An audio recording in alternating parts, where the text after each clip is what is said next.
देख रहे हैं अवाम के उठाए गए सवालात, हालत हाजरा पर तबसरों, तज्जियों, खबरों पर मुहित प्रोग्राम न्यूज लाइन रिदा सैफी के साथ।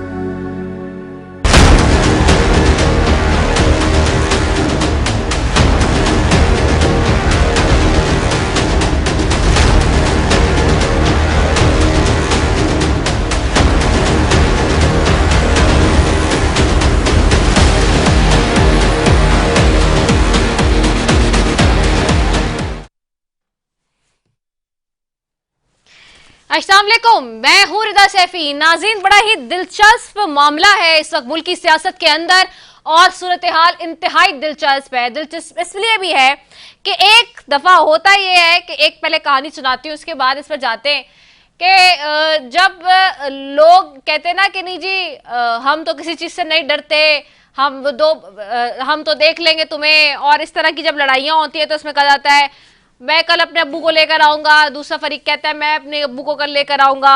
और लड़ाई झगड़े जब गली मोहल्ले में आप देखते हैं ना बच्चों के होते हैं, तो उसके बाद जो इस तरह की बातें सुनने में आती हैं, और फिर जब वाकई कोई उसमें ठीक बंदा शामिल हो जाता है और आ जाता है फैसला कराने के लिए, तो सब दुबक के और डर के भाग जाते हैं कि नहीं जी मैंने तो कुछ भी नहीं कहा था, मैंने तो कुछ भी नहीं कहा था, ऐसा तो कभी भी नहीं हुआ।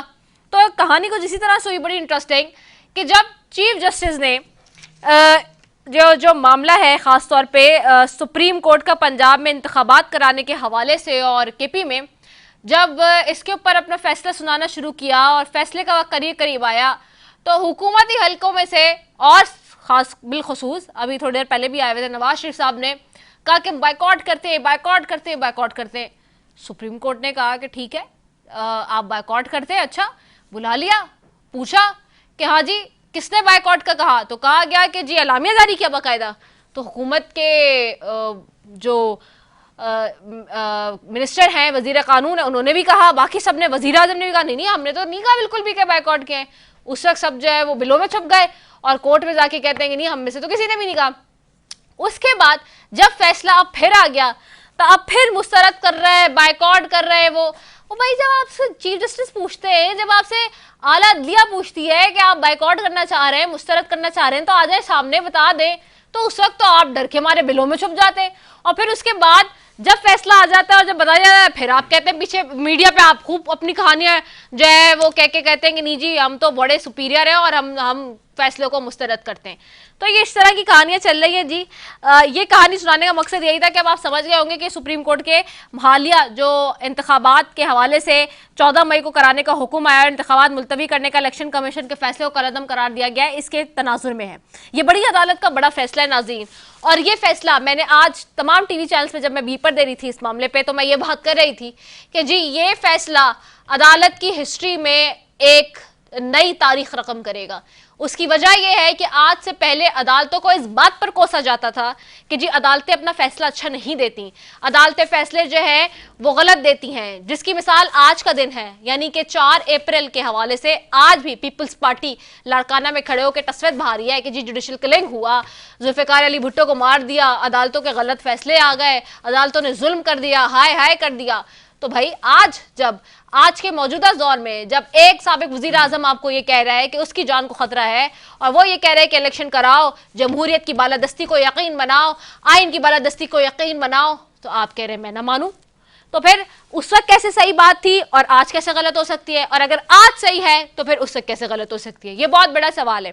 बहरहाल सुप्रीम कोर्ट ने हुक्म दे दिया कि पंजाब में 14 मई को इलेक्शन होंगे और तमाम इदारे इलेक्शन कमीशन की मुआवनत करेंगे और वफाकी हुकूमत इलेक्शन के लिए दरकार पैसे इलेक्शन कमीशन को फराहम करेगी और सिक्योरिटी के भी इंतजाम करेगी। अदालत ने हिदायत जारी की कि अदम ताउन की सूरत में इलेक्शन कमीशन अदालत से राब्ता करे।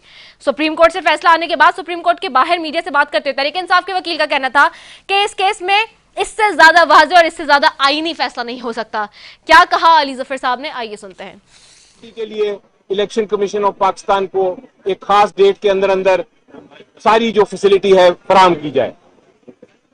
अदालत ने यह भी कहा है कि चूंकि 13 दिन की ताखीर हो गई थी इस गैर कानूनी गैर आईनी इलेक्शन कमीशन ऑफ पाकिस्तान के ऑर्डर की वजह से, चूंकि 13 दिन की ताखीर हो गई थी, इसलिए जो इलेक्शन प्रोग्राम जहां रुका था उधर से ही शुरू होगा और इलेक्शन 13 दिन के बाद होंगे, यानी कि बजाय 30 अप्रैल के वो 14 मई को इलेक्शन होल्ड होगा और उसमें किसी किस्म की ताखीर जो है वो बर्दाश्त नहीं की जाएगी।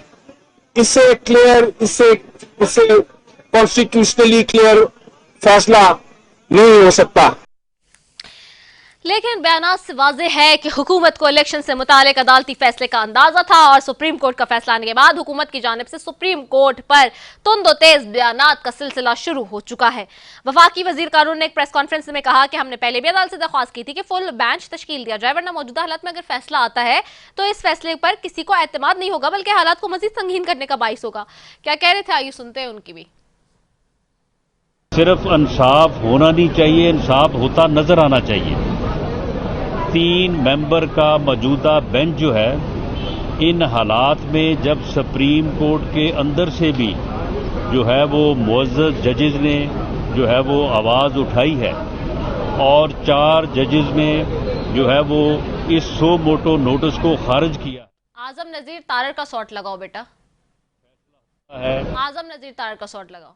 पार्लियामान ने करारदाद के जरिए सुप्रीम कोर्ट से यह मुतालबा किया था कि इस मसले का हल सिर्फ और सिर्फ कलेक्टिव सोच में है, इज्तमाही सोच में है।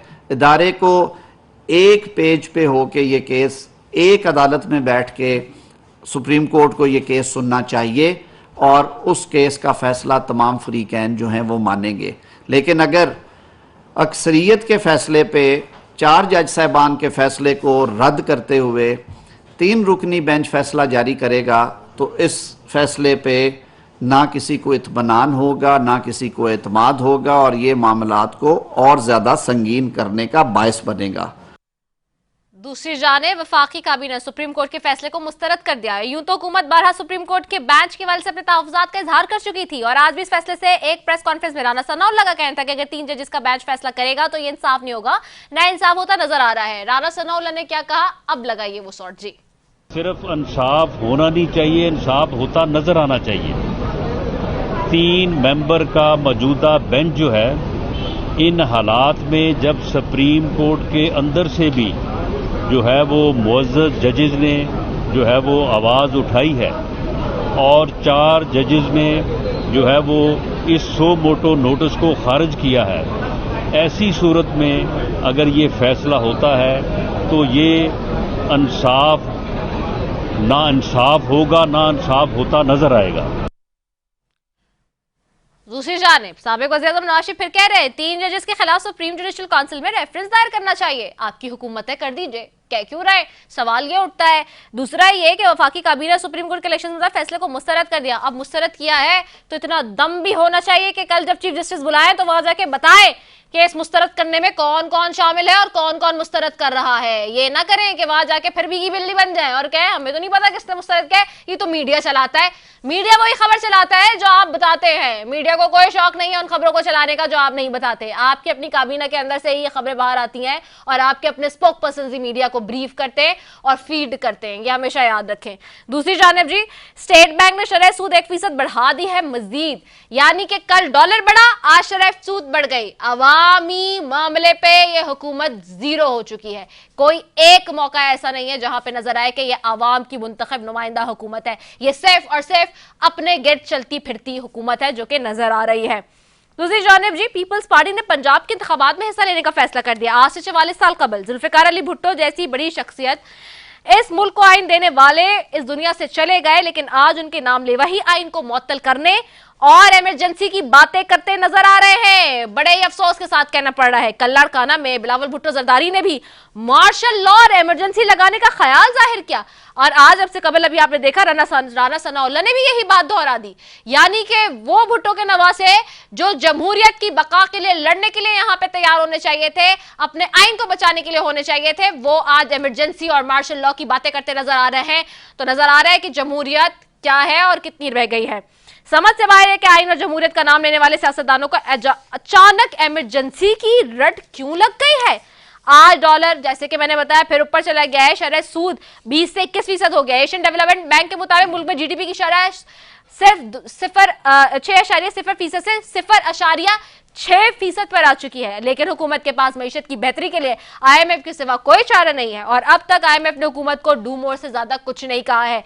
लेकिन हुकूमत के हवाले से कोई फिक्रमंद खास बात नजर नहीं आती। इस वक्त भी मुस्लिम लीग नून के सरबराह ने जो नवाज शरीफ ने जो मीडिया से बात की है, कहा कि इलेक्शन करवाने का फैसला वन मैन शो है और ऐसा फैसले देने वाले जजेस मुल्क को तबाही की तरफ लेके जा रहे हैं। उनके जजेस के खिलाफ सुप्रीम जुडिशल काउंसिल में रेफरेंस, ये वही एब्सकॉन्डर है, ये वही मुजरिम है जो 50 रुपए के स्टैंप पेपर पर मुल्क से बाहर गए और आज डिक्टेट कर रहे हैं पाकिस्तान की आवाम को बाहर बैठ के कि हमला कर दो अदलिया पे और सुप्रीम कोर्ट पे। Very unfortunate. इसी पे बात करेंगे यावर बुखारी साहब, मोहम्मद अबू बकर साहब, जावेद अहमद चतारी साहब, नायब सदर सुप्रीम कोर्ट बार एसोसिएशन के, अबू बकर MNA मुत्तहदा कौमी मूवमेंट के, यावर बुखारी तहरीक इंसाफ से, ये सारे मेरे साथ मौजूद है। उनकी तरफ जाऊंगी। सबसे पहले जावेद अहमद चतारी साहब आपकी तरफ आती हूँ।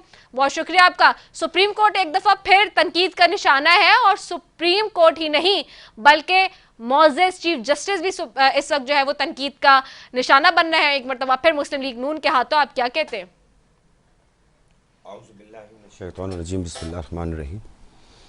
इन हालात में सुप्रीम कोर्ट के चीफ जस्टिस और सुप्रीम कोर्ट के वो जज साहिबान जो आइन की बालादस्ती के लिए डटे हुए हैं और किसी भी किस्म के मनफी प्रोपेगेंडे, धौंस धमकी धामली के दबाव में नहीं आए, उनके लिए मैं एक शेर कहता चलूँ कि उर्फ़ी तो मंदिश ज़गुगाए रकीबा, आवाज़ सगा कम न कुनन रिस्क गदारा।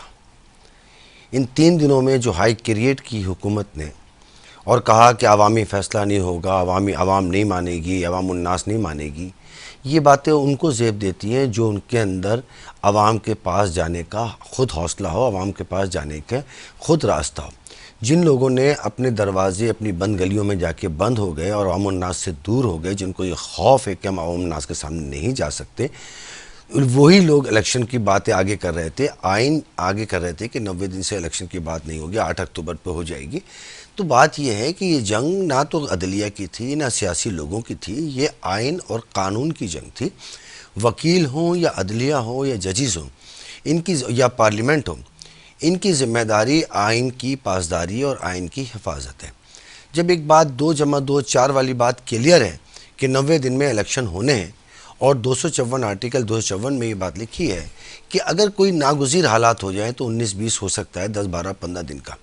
तो ये इस बात के लिए ये कहना कि हमें 3 जजिस का फ़ैसला मंजूर नहीं है, हमें फुल बेंच चाहिए, ये एक ऐसा मजाक है कि कोई टीचर ये बात कहे या कोई स्टूडेंट ये बात कहे कि हमें मालूम है कि 2 और 2 4 होते हैं, लेकिन 15 आदमी कहेंगे तो हम ये बात मानेंगे, 3 आदमी कहेंगे तो हम ये बात नहीं मानेंगे। इन्हें यह भी पता था कि अगर आईनी फैसला आएगा तो ये फैसला इलेक्शन कमीशन का फैसला मुस्तरद हो जाएगा और इलेक्शन कमीशन ने जो 8 अक्टूबर की डेट दी थी वो कैंसिल हो जाएगी। लेकिन ये मुस्तकिल दबाव डालते रहे इसलिए कि ये इलेक्शन चाहते नहीं और फिर लोगों को डराते रहे कि इमरजेंसी आ जाएगी। जज साहिबान को कहते रहे इमरजेंसी लगा देंगे, मार्शल लॉ आ जाएगा। आपको शायद एक बात याद हो कि रात को एक मरतबा 12 बजे रात को कोर्टें खुली थी। वो कोर्ट किस तरह खुली थी कि वहाँ पर यही हुकूमती लोग, PDM के लोग जब वहाँ गए चीफ जस्टिस साहब को इन्होंने मिसगाइड किया कि हुजूर आप अदालतें खोलें वरना तो इमरान खान साहब तो इमरजेंसी लगा रहे हैं, ना इमरजेंसी लग जाएगी तो ना आप रहेंगे ना हम रहेंगे। तो 12 बजे कोर्ट खुल गई। जब यही कोर्ट 12 बजे खुलती है और वो फैसला देती है तो ये कोर्ट सर का चांद है, हमारा लाडला है। और जब यही कोर्ट आइन और कानून की बात करती है और तो उनको फिर तुम इमरजेंसी, वही रट लगाते हैं, इमरजेंसी की बात करके डराते हैं कि ना तुम रहोगे ना हम रहेंगे। तो लिहाजा नज़रिए ज़रूरत का कोई फ़ैसला कर लें। मैं इस बात के लिए बहुत अप्रिशिएट करता हूँ सुप्रीम कोर्ट को और सुप्रीम कोर्ट के उन जजिस को जिन्होंने आइन की सरबुलंदी, आइन की पासदारी के लिए एक दिलेराना और एक बेहतरीन फ़ैसला दिया जिससे अवाम मुन्नास के अंदर उनकी इज़्ज़त, तौक़ीर, वक़ार बढ़ा है और ये जानने में आसानी हुई है कि कौन लोग सिस्टम के हैं, कौन सिस्टम चला रहे हैं, कौन अवामी हैं, कौन अवामुन्नास की बात कर रहा है। बिल्कुल सही, वेरी वेल। आपकी तरफ आऊँगी यावर बुखारी साहब। यावर बुखारी साहब, कैसे देखते हैं सारे मामले को? एक मरतबा फिर अदलिया पे, ऑनरेबल चीफ जस्टिस पे और सुप्रीम कोर्ट पे असर अंदाज होने की कोशिश कर रहे हैं वो एब्सकॉन्डर, वो मुजरिम जो एक 50 रुपए के स्टैम्प पेपर पे पाकिस्तान से बाहर गए थे और उनके गारंटर शहबाज शरीफ इस वक्त वजीर आजम है जो कि 16 बिलियन रुपए की करप्शन उनके ऊपर का इल्जाम, उन पर फर्द जुर्म आयद होनी थी जिस दिन वो वजीर आजम बने। अब वो बताएंगे अदलिया को, मौजूद अदलिया को, आला अदलिया को कि कैसे चल रहा है। बिस्मिल्लाहिर्रहमानिर्रहीम अल्लाहुम्मा सल्ली अला मोहम्मद व आले मोहम्मद वअज्जल फरजहुम।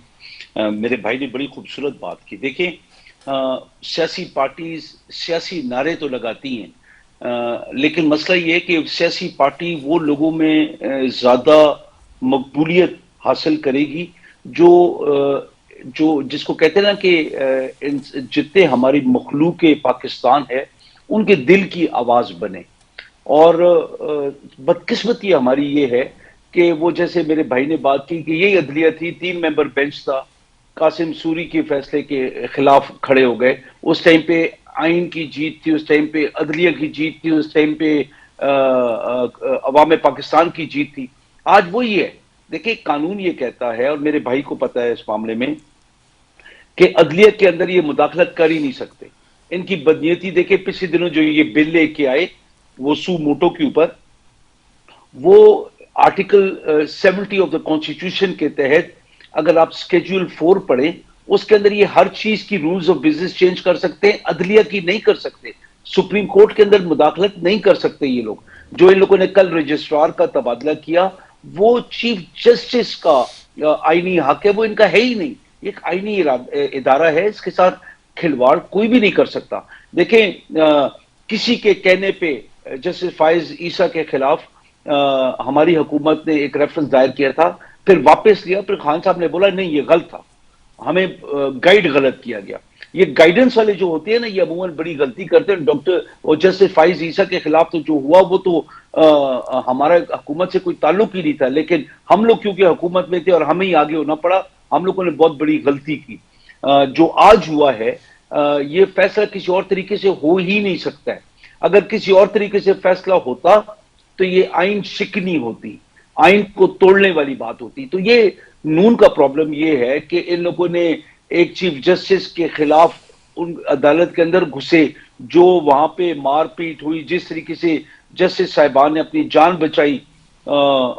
एक रिपोर्ट तो आती है इन लोगों ने जस्टिस को वहां पे थप्पड़ भी मारे, लेकिन हम लोग नहीं मानते हैं इस बात को, अल्लाह करे कि ऐसे ना हुआ हो। लेकिन ये कि जस्टिस अपने कमरों में चले गए, और वहां पे जब वो पैसा रफीक तारड़ साहब ने बांटा कोयटा जाके और हर जगह जाके ब्रीफ केसेस बांटे, आप मुझे बताएं उसके इवज में उसको सदारत दे दी गई, सदर पाकिस्तान बना दिया गया।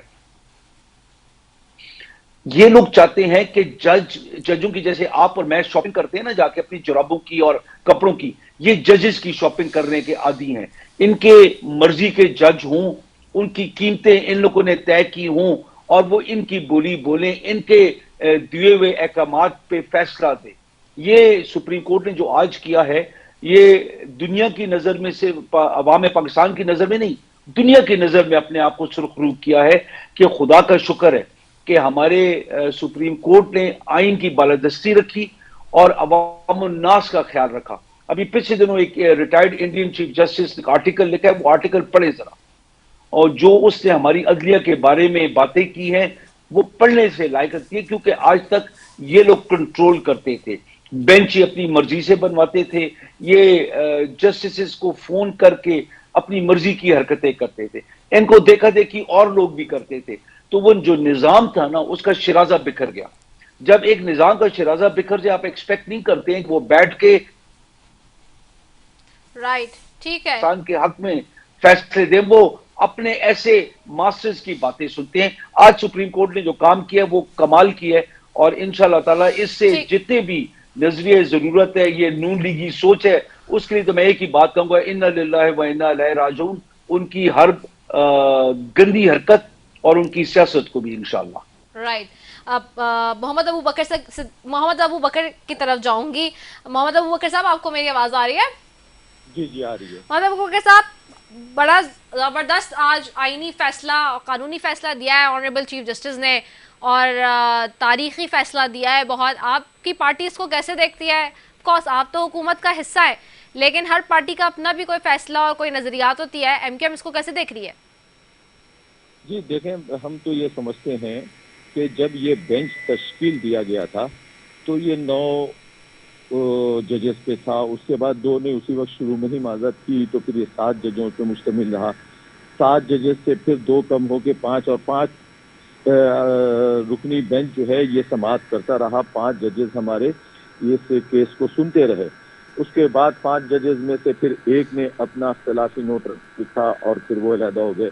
फिर दूसरे ने इख्तिलाफी नोट लिखा और उनका मौक़िफ़ ये था कि ये मसला चूँकि हाई कोर्ट में था, तो ये हाई कोर्ट में जब एक मसला है तो उसको सुप्रीम कोर्ट में नहीं आना चाहिए, बल्कि हाई कोर्ट पहले डिसीजन दे और अगर वहाँ से कोई चीज़ होती है तो फिर वो सुप्रीम उसमें अदालत में आना चाहिए था। तो इस चीज़ को भी देखा जाए और मैं समझता हूँ कि इसकी तो शुरुआत वहाँ से हुई जब पंजाब असेंबली को उन्होंने डिसॉल्व किया, तो वो 25 अरकान पंजाब असेंबली जिनको वोट देने के हक से महरूम रखा गया, वहीं से ये खराबी पैदा हुई। तो मैं समझता हूँ कि अदलिया का एहतराम बिल्कुल सबको करना चाहिए और हम भी करते हैं, लेकिन ऐसे फैसले अगर पूरी कौम और पूरी अवाम और पाकिस्तान की तमाम सियासी जमातें इस बात पर मुत्तफिक हैं कि ये फुल बेंच होना चाहिए, तो मैं समझता हूँ कि कौम को और तमाम सियासी जमात को, क्योंकि सियासत पाकिस्तान में सियासी जमात को करना है, सुप्रीम कोर्ट को नहीं करना। और अगर सियासी जमातें एक बात पे मुत्तफिक हैं सारी की सारी, तो फिर उस चीज़ को मानते हुए अगर ये एक फुल बेंच बना देते और उसमें जो भी फैसला आता, तो फिर किसी को ऑब्जेक्शन करने का, उंगली अंगुष्ठाराई करने का अख्तियार नहीं होता। लेकिन अब ये इतना कंट्रोवर्शियल बन गया है कि जजेस के अंदर भी आपस में इख्तलाफात पैदा हो रहे हैं। ये मैं समझता हूँ कि ये पाकिस्तान के लिए, पाकिस्तान की कौम के लिए और पाकिस्तान की जमहूरियत के लिए ये मामला बेहतर नहीं है। इस मामले में जजेस को भी अना का मसला नहीं बनाना चाहिए।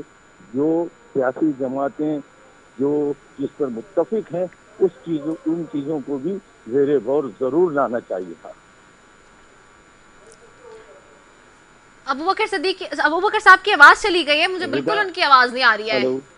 हेलो रिदा, मैं बात कर लूं, जरा जवाब दे दूं। अबू बकर साहब की आवाज़ मुझे बिल्कुल भी नहीं आई, उन्होंने क्या कहा है? हेलो जी जी जी अबू बकर साहब जी, आपने लास्टली क्या कहा, दोबारा जरा दोहरा दीजिएगा। मैंने ये कहा कि जो हमने और तमाम सियासी जमातें जो पाकिस्तान की हैं, जो अवाम की नुमाइंदगी करती हैं, जो जमहूरियत को आगे लेकर चल रही हैं, तो कम अज कम सबने ये एक डिमांड किया कि ये फुल बेंच होना चाहिए था।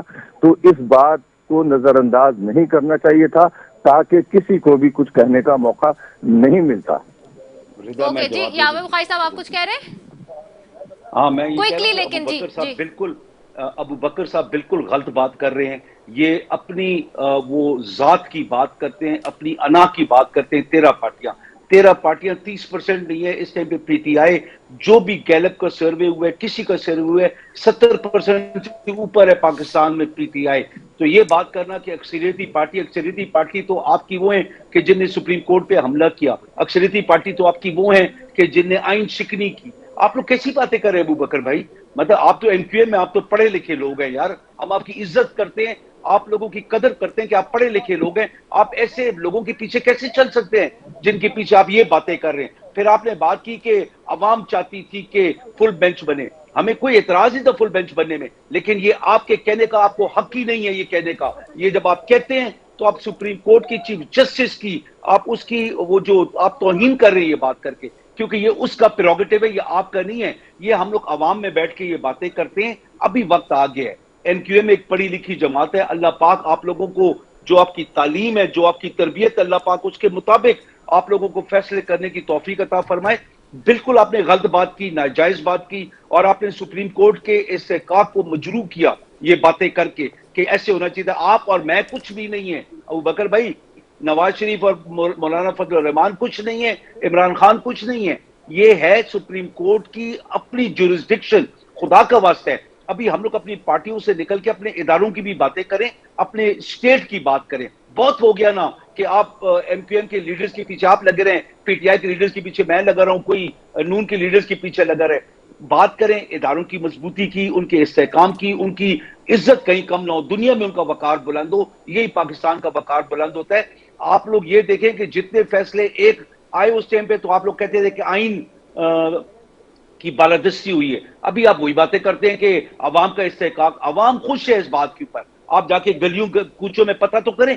ये आप अगर सिर्फ एक जगह पे बैठ के बात करेंगे अपने मोहल्ले में, वो बात नहीं बनती है। पूरे पाकिस्तान में आए, आप पंजाब में देखें, आप केपी में जाएं, आप इस टाइम पे आजाद कश्मीर में गिलगित बल्तिस्तान में जाएं, आप कराची जाएं, आप सिंध में जाएं, आप देखें कि लोग कितने खुश हैं। मुबारकों के जितने इस टाइम पे ट्वीट्स और टेक्स्ट आपस में हो रहे हैं। खुदा का वास्ता अबू बकर भाई ऐसी गलत बात ना करें, आपने नाजायज बात की और टोटली गलत बात की। ओके जावेद अहमद साहब आपकी तरफ आऊंगी। जावेद साहब, ये जो बात कर रहे हैं, जी जी जी अबू बकर साहब, देखिए मुझे इनका जवाब देने दें। मैं एक बात ये कह रहा हूँ कि सुप्रीम कोर्ट की इन्होंने बात की है ना कि आवाम की, हमें हमसे ज्यादा कौन जानता है।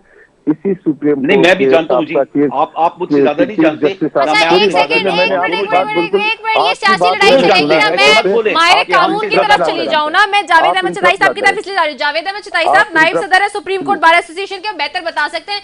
जावेद साहब, ये जो सियासतदानों की अपनी अपनी राय है अपनी, लेकिन ये जो लोग अगेंस्ट इसके जा रहे हैं उन पे कोर्ट का कंटेम लगना चाहिए, जिस तरह की हुकूमत बातें कर रही है। जब परसों पूछा था, आज भी अब जैसे ये बात हो रही है, क्योंकि जैसे ये सारी हुकूमत में जमातें एक तरफ है, तो ये जब कल पूछा चीफ जस्टिस ने एलामिया और इस्तफसार किया कि जी आइए कौन बायकॉट कर रहा है, कौन मुस्तरद है, तो उस वक्त क्यों नहीं इन्होंने ये बातें की है? मीडिया पे आके तो सारे बहुत जो है वो टार्जन बने हुए।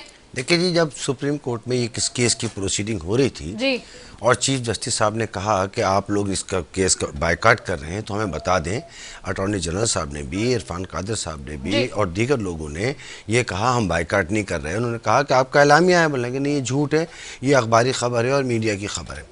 उन्होंने कहा कि अब आप ये बता दें कि आप पहली बात बता दें, आपने कहा कि हम आपका फाइनेंस नहीं है, तो 20 करोड़ रुपए का फाइनेंस कोई बड़ी बात नहीं है, नंबर एक। दूसरी बात, आपने कहा मिनिस्ट्री ऑफ फाइनेंस को ये बात बतानी चाहिए थी कि हम आप फाइनेंस नहीं है, एक बात नहीं कही उन्होंने। कोर्ट उनको मिनिस्ट्री ऑफ इंटीरियर को बताना चाहिए था कि लॉ एंड ऑर्डर की ये सिचुएशन है, उन्होंने कोर्ट के सामने एक बात भी नहीं की। उन्होंने कहना चाहिए था, वजारत दिफा को कहना चाहिए था कि दिफाई मामलात ऐसे हैं, उन्होंने भी एक बात नहीं कही। जब इलेक्शन कमिश्नर को कहना चाहिए था कि उन्होंने क्यों तारीख आगे बढ़ाई है, ऐसे क्या हालात व वाक़यात हैं, एक बात भी नहीं की। जब 4 आदमी ने अपना मौक़िफ़ ही नहीं रखा कोर्ट के सामने, तो कोर्ट उस पर राय क्या देगी? वही बात फिर मैं कह रहा हूँ आज कि चले हम 15 आदमियों की बेंच बना देते, बन जाती 15 आदमी की बेंच, तो क्या 15 आदमी की बेंच आइन से हटकर बात करती कि नहीं 2 + 2 4 नहीं होते, 2 + 2 22 होते, या 2 + 2 44 होते हैं, या 222 होते हैं? तो उससे क्या फर्क पड़ता है? इसका मतलब है देयर इज समथिंग फिशी। आपने कोई अपने आप को मैनेज किया हुआ था, या आप मैनेज करने की बात करते हैं? आप अदालत के जजेस पर इस बात का बोहतान लगा रहे हैं कि अगर 15 जजेस आते तो वो ये कहते कि 2 + 2 4 नहीं होते, और क्योंकि हमने उनको शायद, मुझे नहीं कहना चाहिए, इनकी बातों से इंप्रेशन आता है कि शायद हमने कोई आगे विन ओवर किया हुआ, कोई और बात की है। 15 जजेस क्या, 150 जजेस आते, 550 जजेस आते, वो यही कहते कि 90 दिन में इलेक्शन होना चाहिए, और 90 दिन में इलेक्शन होगा आइन के मुताबिक। राइट, बिल्कुल सही। अच्छा, और एक और बात बता दीजिए कि वो लोग इस सारे ज़मीन में जो कह रहे हैं कि जी मुस्तरद कर दो और इस तरह की जो सारी बातें कर रहे हैं, 3 जजेस के खिलाफ सुप्रीम जुडिशल काउंसिल में रेफरेंस दायर कर दो, ये वो लोग हैं। अच्छा, ये कह रहे हैं, फिर वो मरियम नवाज साहबा कह रही है वफाकी काबीना की तरफ से फैसला मुस्तरद कर देना काफी नहीं है। 2018 में जो काम फैज खोसा और साकिब निसार ने अंजाम दिया, वो जिम्मेदारी अब इस बेंच ने उठा ली है, वो एक और तोहमत लगा रही है। ये लोग जो कि एब्सकॉन्डर्स थे, जो 50 रुपए के स्टैंप पेपर पे जो मुजरिम है, सजा याफ्ता मुजरिम जो बाहर हैं, क्या वो इस तरह से अदलिया की, ऑनरेबल चीफ जस्टिस की, ऑनरेबल कोर्ट की तस्दीक कर सकते हैं? और उनके ऊपर क्या होना चाहिए? देखिए जी, बात मैं आपको बताऊं, ये हुकूमत फंस गई है इलेक्शन लेकर, और जिस बात का महंगाई का बहाना करके ये आए थे, कू किया था इन्होंने, कू किया था जो जी। ये मैं एक आम आदमी बन के बात कर रहा हूँ, मेरा किसी सियासी पार्टी से ताल्लुक नहीं, कानून का तालिब इल्म बन के बात कर रहा हूँ। अब इनको फरार का रास्ता नहीं मिल रहा। अब ये चाहते हैं कि हमारे ऊपर, अदलिया के ऊपर हर्जा सराई कर रहे हैं, उसकी इज़्ज़त व वक़ार को मजरू कर रहे हैं, मीडिया में अदालतों के ख़िलाफ़ अदालतों को स्कैंडलाइज कर रहे हैं, ताकि अदलिया हमारे ख़िलाफ़ तौहीन अदालत के मुकदमे बनाए। हम जब कोर्ट में जाएँ, और हम जब जाएँ तो हम देखें अदालत हमारे साथ ये जुल्म कर रही है। दूसरी बात, इन्होंने इस बात पर अमल करना नहीं है, अदालत के फैसले पे। ये चाहते हैं कि हम अदालती शहीद बन जाएं, और अदालती शहीद बन के हमारा मुंह रह जाए अवामुन नास में जाने के लिए। ठीक हो गया, सही है जी। एक ब्रेक पे जा रहे हैं, क्विक ब्रेक है, कमर्शियल ब्रेक है जरूरी है जी, उसके बाद वापस आ रहे हैं। Stay tune.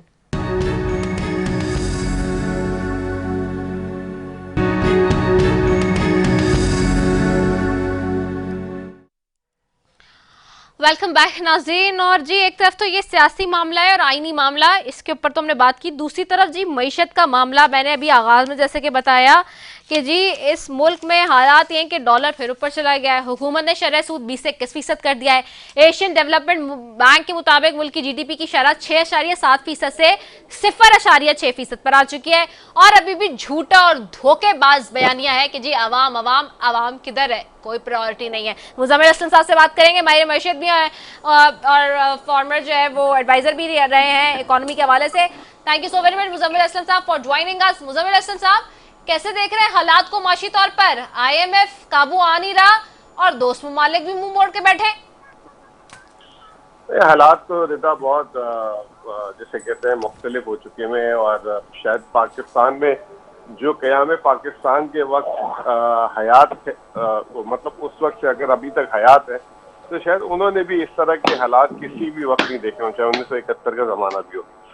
मईशत के इतने बुरे हाल हो चुके हैं। 75 साल का महंगाई का रिकॉर्ड टूटने जा रहा है, 75 साल की अब बेरोजगारी के रिकॉर्ड टूटने जा रहे हैं। वर्ल्ड बैंक ने आज रिपोर्ट शाये की है जिसमें तकरीबन उसने प्रिडिक्ट कर दिया कि पाकिस्तान की साल सिफर ग्रोथ होगी।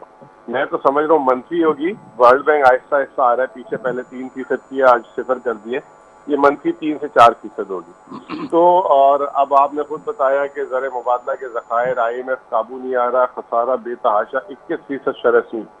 पाकिस्तान की तारीख का ये भी सबसे बुलंद तरीन 21% शरह सूद का मतलब है 6,000 अरब रुपए सिर्फ साल में सूद की अदायगी। जो जिस मुल्क में 7,000 अरब रुपए टैक्स जमा करना मुश्किल हो रहा है वो 6,000 अरब रुपए सूद की अदायगी करेगा, तो क्या बचना है?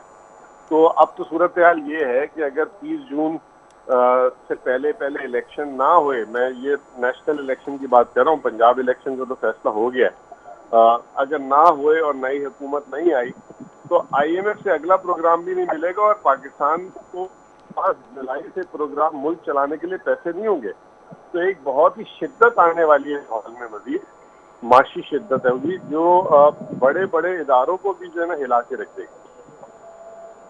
ये बड़े बहुत ज़बरदस्त पॉइंट आप कह रहे हैं मुज़म्मिल असलम साहब। एक और बात भी है इसमें बड़े क्लियर, वो ये कि जहाँ हम 0.6 की तरफ जा रहे हैं और नेगेटिव में आप कह रहे हैं अब जा रहे हैं, तो हमारे पास जो हम सुन रहे हैं कि जी रिजर्व बढ़ते जा रहे हैं, सागरा साहब बताते हैं आज रिजर्व स्टेट बैंक कह रहा है कि बढ़ गए, वो बढ़ गए, इससे क्या कोई इम्पैक्ट पड़ता है रिजर्व से आपके पास इस सारी सिचुएशन पे, ये जो इस वक्त मईशत की बढ़ी हुई है? स्टेट बैंक के रिजर्व तो तारीख की पस्त तरीन है इस वक्त। जिस वक्त जो है 4 अरब डॉलर कुछ रिजर्व है और पाकिस्तान की सिर्फ अगले 4 महीने में कर्ज की अदायगी 4 अरब डॉलर है और अगले साल 25 अरब डॉलर है। मुल्क की बरामदात गिर रही है, रेमिटेंसेज गिर रही है, रिजर्व का तो इस वक्त शिराजा बिकता हुआ है। इसाक डार वो जो अभी चाइना ने थोड़े से पैसे दिए थे उससे कह रहा रिजर्व बढ़ गए, वो तो वापस भी करने उतारना भी शुरू कर दिए। तो इसाक डार की तो आप बातें रहने दो ना, वो 25 साल का तजर्बा लेकर बड़े बड़े आसरे दिए थे सबको, इन्होंने डॉलर 200 के करना था, उन्होंने महंगाई नीचे करनी थी, आटा वापस से जो है उन्होंने 25 रुपए का करना था 30 रुपए का, और पेट्रोल को भी उन्होंने 100 रुपए से नीचे लाना था। अब तो वो सारी चीजों से मुकर गया। अब वो कहता है मुझे वहाँ बैठे हुए पता नहीं था पाकिस्तान के हालात इतने खराब है, मुझे यहाँ आके पता लगा। तो ये सिर्फ अपने आए जायदादें वायदादें सीधी करने जो फंसी हुई थी, इनका कोई लेना देना थोड़ी है इस मुल्क से। और अब इतने हालात खराब करने हैं कि कोई अगला आए तो कोई मुल्क चला ही ना सके, फिर उसके ऊपर सियासत करना शुरू कर दें ताकि कि देखो जी हम थे तो यूँ हो रहा था, हम थे तो यूँ हो रहा था। इनके अंदर से हम और मैं तो निकल ही नहीं अभी तक। मुज़म्मिल एक और बात है बहुत इंपॉर्टेंट, लास्ट आपसे बस पूछूंगी, वो ये कि IMF जो पैसे देने से या हमारे साथ निगोशिएट करने से जो हिचकिचा रहा है उसकी क्लियर और वाजे, मतलब कोई बच्चा भी देखेगा तो उसको समझ आ जाएगा, लेकिन इदारों को और हमारे मुल्क के स्टेक होल्डर्स को नहीं समझ आ रहा है कि वो क्लियरली कहते हैं कि इन चोर लुटेरे जो आपके मुल्क पे बैठे हैं उनको पैसे क्यों दें, क्योंकि हम ये देखते हैं कि वो पैसे देते हैं, अकाउंट में से पैसे खत्म हो जाते हैं, अवाम पे लगते नहीं है। जैसे कि अभी कल करप्शन की स्टोरी निकली है, फ्लड्स में जो लोग थे उनके हवाले से खुर्द-बुर्द का मामला, और इस तरह से बेतहाशा आप एक एक स्कैंडल उठा के देख लेना, जो मोटरवे का, कोई भी रोड बनाने का, कुछ भी अरबों रुपए की करप्शन हो रही है। तो पैसा उन्हें पता है कि इन सबकी जेबों में जा रहा है, अवाम की जेब में नहीं जा रहा। IMF यही पूछ रहा है क्या यही बात है कि वो कह रहे हैं कि जी जो पैसा हम देंगे वो आप अपने स्विस अकाउंट्स में डालेंगे और ये जा वो जा, आपकी आवाम तक तो वो पैसा पहुंचता ही नहीं है? जी देखिए, अभी मैं आपको ज्यादा दूर भी लेके जाता हूँ। ये जो आटा बचता है, ये आटा बांटने का तरीका है क्या? ये इसमें कोई गिन सकता है कि कितनों को मिला है, कितनों को नहीं मिला? रात को हमें सुनने में मिलता है इतने करोड़ लोग आज आटा बच गया। ये तमाम का तमाम नीचे से चोरी हो रहा है और यही एक अदम इतमादी आई है। अभी और ज्यादा दूर ना जाए, जनवरी में ये जनीवा गए थे पूरे जहाज भर के यहाँ से, जैसे कराची में रमजानों में जहाज भर के फकीर नहीं आते फकीर, और सऊदी अरब में हज के सीजन में पूरी दुनिया से बेकारी जहाज भर भर के जाते हैं और वहाँ पे फिर पैसे जमा करते हैं। इस तरह जहाज भर के गए थे यहाँ से जनीवा, और उसके बाद आके इन्होंने प्रेस कॉन्फ्रेंस की थी। $10.5 अरब मिल गए हैं। उस $10.5 अरब में से $10.5 रुपए भी नहीं है, अरब डॉलर से छोड़े। तो वो जो अब इस तरह की बातें करेंगे, और IMF को भी इन्होंने ये किस्सा सुना दिया जाके कि कितनी मदद मिल रही है हमें पाकिस्तान को, तो वो ले आए ना मदद, वो किधर है? तो इनका तो कुछ, इनकी तो जबान ही नहीं है कोई, इनको तो पता ही नहीं है। इतने मतलब वो हैं वहां से $10.5 अरब में, जिससे इन्होंने आके इश्तिहारों में उसके पैसे खर्च कर दिए, इश्तिहारों के बराबर ही पैसे नहीं पहुंचे, तो ये क्या मुल्क चलाएंगे? और जो आपने बात सही कही कि वो इदारों को, लोगों को समझ नहीं आ रही और क्यों मतलब जो है बर्दाश्त हो रही है, तो ये तो मेरा भी एक सवाल है। Okay, very well pertinent point आगे। Thank you so very much. Muzammil Aslam हमारे साथ मौजूद थे जी, महर मैशत और मैशत के हवाले से भी हमने बात की है जी। वन कमेंट, लास्ट कमेंट की तरफ मैं बस जाऊंगी तीनों मौजूद मेहमानों की तरफ। मोहम्मद अबू बकर साहब आपकी तरफ आऊंगी। मैशत का भी बहुत बुरा हाल है, आपके साथ जो इत्तेहादी जमातें हैं वो ये डंका बचा कर आई थी कि हम ले रहे हुकूमत, हमने जबरदस्ती ली है। ये सारे के सबके शॉर्ट्स हैं कि हमने ली है, हमने मांगी है, हमें चाहिए थी ताकि मुल्क को हम माशी तौर पे बेहतर कर सकें। वो माशी बेहतरी नहीं आ रही सर। जी, माशी बेहतरी कैसे आएगी? देखें, जब ये हुकूमत आई उसके बाद से जो मुल्क में एक अजीब सूरत हाल से मुल्क गुजर रहा है। देखें, अपोजिशन में भी सियासी जमातें रहती हैं। आईनी तरीके से असेंबली के अंदर वोट के जरिए जो है ये हुकूमत तब्दील हुई। तो क्या इससे पहले माजी में नवाज शरीफ की या पीपल्स पार्टी की हुकूमत नहीं खत्म हुई थी 2-2 साल 2.5 साल के अंदर? तो अगर PTI की हुकूमत आईनी तरीके से खत्म हुई तो ये असेंबली में बैठते। सुप्रीम कोर्ट के जज ने कहा था कि आप जाएं और असेंबली में बैठ के अपना किरदार अदा करें, और इनके बहुत सारे MNAs इस बात पे मुत्तफिक हैं कि हमें असेंबली में बैठना चाहिए था। मईशत की बात है, अदारों को किसने खराब किया? PIA जैसा अदारा, एक वजीर ने ऐसा बयान दे दिया कि उसकी वजह से आज तक PIA अपनी फ्लाइट को यूरोप, अमेरिका, लंदन नहीं ले जा पा रही। पूरे सिविल एविएशन ने, इंटरनेशनल सिविल एविएशन के अदारों ने पाबंदी लगा दी। अरबों रुपए का नुकसान इस वक्त PIA को हो रहा है, और PIA की ऑपरेशन पूरे यूरोप, अमेरिका और लंदन जाने से कासिर है। और 2-3 साल PTI की हुकूमत रही, वो भी इसको बहाल नहीं करा सके। इसी तरह जब पेट्रोल की कीमत 0 पे आ गई थी, बहुत सारी दुनिया के ममालिक ने उसका फायदा उठाया और वो पेट्रोल लेके अपने यहाँ रिजर्व किया। नहीं किया इन्होंने, इनके वजीर ने उसमें बददियानती की, जिसका इदराक इमरान खान साहब को था कि हाँ, और उसी बुनियाद पर उस वजीर को फारिग किया गया। इसी तरह कतर से जो LNG लिया जा रहा था बहुत कम कीमत पे, $9 या $60 पे मिल रहा था, उस वक्त इन्होंने 1 या 2 जहाज लिया। वो उस वक्त अगर ये वो देने के लिए तैयार थे कि जितना मर्जी ले लो, अगर आज उसकी कीमत तकरीबन 20 गुना ज्यादा हो गई है, उसकी 3-4 गुना ज्यादा हो गया। तो ये तमाम चीजें क्या पाकिस्तान की मईशत को तबाह करने के लिए काफी नहीं थी? क्या इन इक़दामात से पाकिस्तान की मईशत तबाह नहीं हुई? तो मैं समझता हूं कि एक जमहूरी तौर पे एक हुकूमत अगर इस चीज को, इस बोझ को लेकर आई तो स्टेबिलिटी रखते, ये असेंबलियों में मौजूद रहते, वहां बैठ के अपोजिशन करते और इलेक्शन को अपने वक्त पे होने देते। लेकिन इतनी जल्दी कि आप इधर से इलेक्शन से आप अपने इक़्तिदार से हटे और आपको दोबारा इक़्तिदार की कुर्सी पे आने की इतनी जल्दी हो गई कि आपने पंजाब की असेंबली को तोड़ दिया, खैबर पख्तूनख्वा की असेंबली को तोड़ दिया और दोबारा इलेक्शन की तरफ। पाकिस्तान की मईशत का अगर इतना ख्याल होता तो ये नहीं पता कि किसी भी मुल्क में जहां पे इतनी बुरी सूरत हाल मईशत को, वहां पे इलेक्शन 2-4 रुपए में नहीं होते। तो अगर 6 माह ये रुक जाते, 6 माह अपोजिशन में बैठ के बर्दाश्त कर लेते, 6 माह असेंबलियों में बैठ के अपोजिशन करते और इस हुकूमत को अपना टेन्योर पूरा करने देते, तो उसके बाद अक्टूबर के अंदर 6 माह के बाद इलेक्शन हो जाता। फिर अगर अवाम आपको जिसको चाहती अवाम इक़्तिदार देती, जिसको चाहती अवाम वोट देती और कामयाब करती, और उसके बाद वो आके अपना हुकूमत करते और बेहतरी लाने की कोशिश करते।